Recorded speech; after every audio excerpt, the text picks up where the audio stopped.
The rain tapped gently against the windows of a small coffee shop tucked between an insurance agency and a laundromat near downtown Chicago.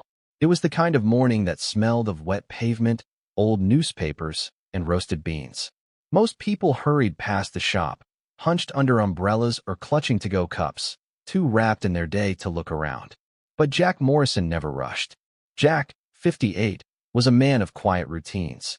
A retired Marine turned security consultant, he wore his years in the deep lines around his eyes and the careful way he scanned a room. Every Tuesday, around 9 a.m., he'd come to this café. He'd order a black coffee, no sugar, no milk, and sit by the window, back to the wall, eyes on the door. Old habits die hard. This morning was no different, until it was. Behind the counter, a new barista moved with precise motions. She was young, maybe 22, with soft features and long dark hair pulled into a ponytail. Her name tag read Elena. Her smile flickered on and off like a faulty neon sign, visible but dim. Something in her body language made Jack's instincts stir. It wasn't just the smile. It was the stiffness in her shoulders, the way her eyes never lingered, and the sleeves of her oversized hoodie pulled down past her wrists on a day that was oddly warm. When Jack stepped up to order, she greeted him politely, almost too politely. He nodded, gave his usual order, and watched her closely as she moved. He noticed the man sitting 2 tables behind her, sunglasses on indoors, a duffel bag at his feet, watching her with a predator's stillness. Jack's jaw tightened just a little. As Elena handed him his coffee, their hands brushed slightly. That's when it happened. Her fingers, for just a second, curled inward, thumb tucked over her palm. A subtle, practiced motion. She held it for a heartbeat, long enough for Jack to see. His blood ran cold. It wasn't a twitch. It wasn't nothing. It was a signal, a silent cry for help, the kind taught in anti-trafficking programs. A gesture used by victims when they're trapped but can't speak freely. Jack didn't flinch. He didn't speak. He just looked into her eyes, just long enough for her to know he saw it. Then he took his coffee, nodded again, and sat by the window like always. But everything had changed. Jack sat quietly at his usual window seat, the ceramic cup warm between his hands. But his eyes weren't on the street anymore. They were fixed on Elena and the man behind her, the one with the sunglasses and the duffel bag who hadn't ordered anything. He just sat there, watching her. His posture didn't scream violence, but to someone like Jack, it reeked of control. It was in the way the man subtly nodded every time Elena moved. The way she checked his table between each order like she was waiting for permission to breathe. Jack's military training taught him to trust patterns and to notice when something broke them. Elena was too careful, too quiet, too mechanical. She didn't banter with customers. She didn't smile for real. She barely looked anyone in the eye. And that signal, that hand signal, it hadn't been accidental. Jack had sat through enough briefings and taught enough corporate security teams to recognize the international sign for help. Thumb tucked in, fingers wrapped tight. It meant, I'm not safe. I need help. Now he needed to act. But not loudly. Not stupidly. If this was what he suspected, human trafficking, or at the very least, coercion, then one wrong move could make the man bolt. Or worse, retaliate against Elena. Jack pulled out his phone. Not for photos. For contacts. Years of networking had its perks, including a direct line to a Homeland Security liaison and a former police captain now working undercover with trafficking response teams in Chicago. He sent 2 texts. First, suspected trafficking victim. Gave signal. Barista. 1167, West Archer Avenue, Bean and Brisket Café.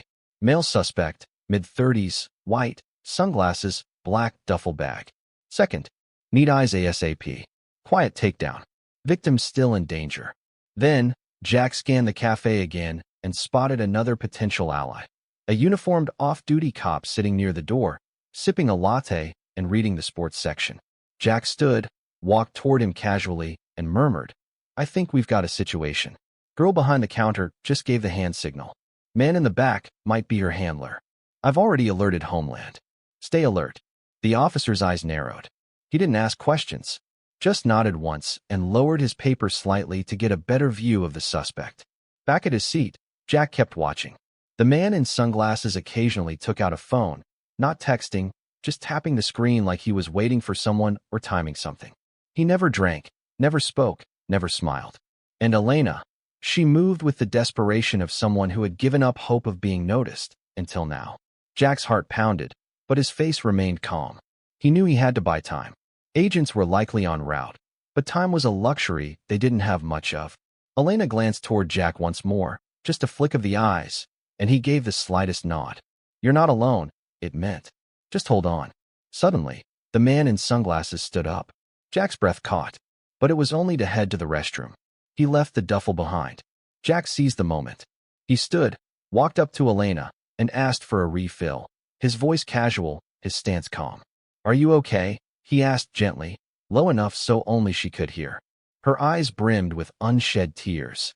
She gave the tiniest shake of her head. No words. I've got people coming, Jack said. Hang tight. Don't go anywhere with him. We've got you. Before she could reply, the man returned.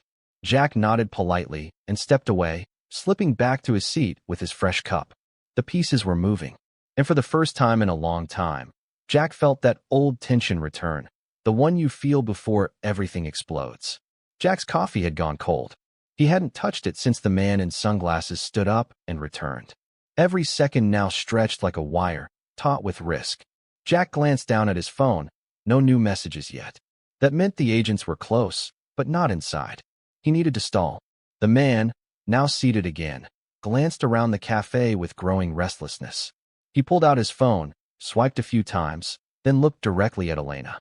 Not a word was spoken, but she tensed immediately and turned to wipe down the already clean counter.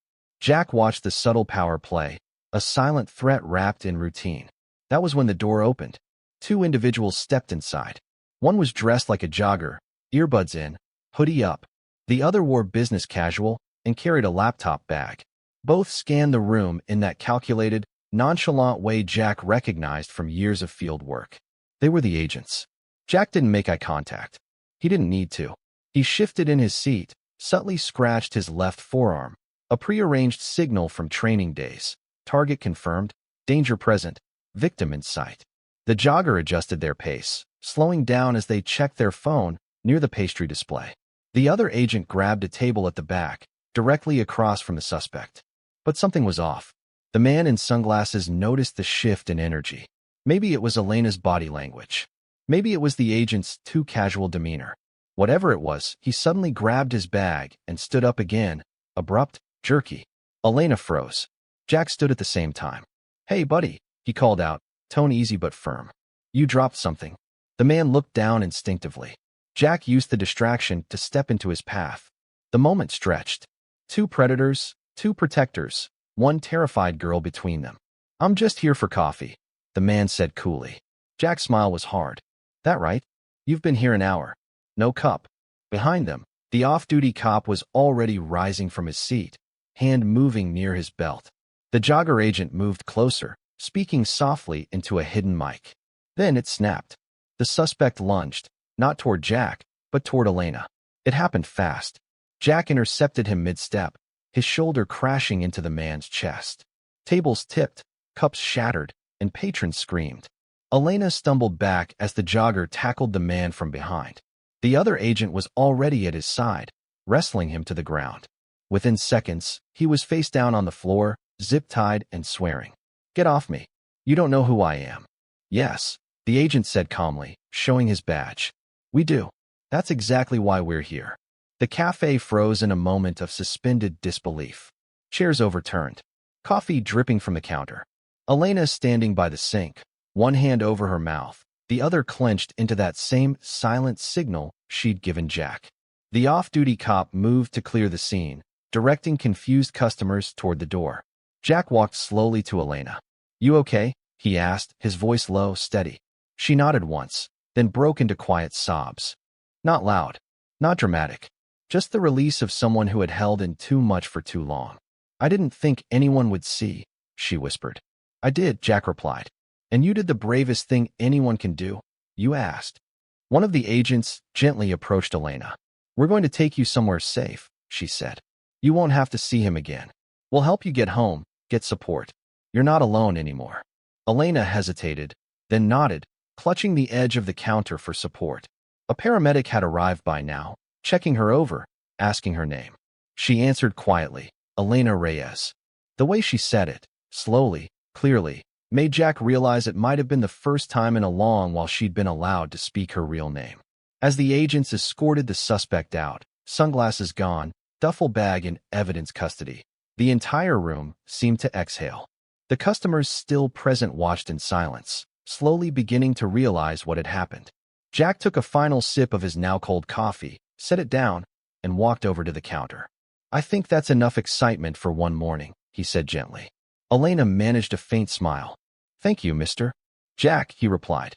"Just Jack." And for the first time that morning, she smiled like she meant it. The cafe closed early that day. Police tape stretched across the glass door, and the usual scent of espresso had been replaced by the metallic tang of adrenaline and disruption. Most customers had already left, though a few lingered outside, whispering theories, trying to make sense of what had just unfolded. Inside, Elena sat on a small bench in the back, wrapped in a borrowed hoodie, hands trembling around a cup of warm tea. Her eyes were red but dry now, tears spent, voice still fragile. One of the Homeland Security agents knelt beside her. "We've confirmed the suspect's identity," she said gently. "His name is Victor Ransom. He's been under watch for months. Your signal today gave us the moment we needed to act." Elena's lips parted slightly. "He told me. If I ever said anything, no one would believe me." The agent nodded solemnly. "That's what they all say? But someone did."